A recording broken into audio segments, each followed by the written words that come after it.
Welcome to our guide on how to cancel a withdrawal on Betmgm. Today, we will walk you through the entire process step by step. Knowing how to cancel a withdrawal on Betmgm is crucial. Sometimes, plans change, or you may have made an error.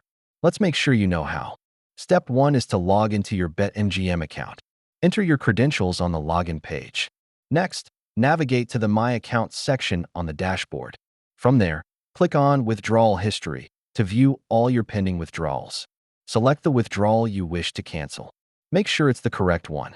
Finally, click on Cancel Withdrawal and confirm your choice. It's that simple. Sometimes, you may face issues while canceling a withdrawal. Here are a few troubleshooting tips.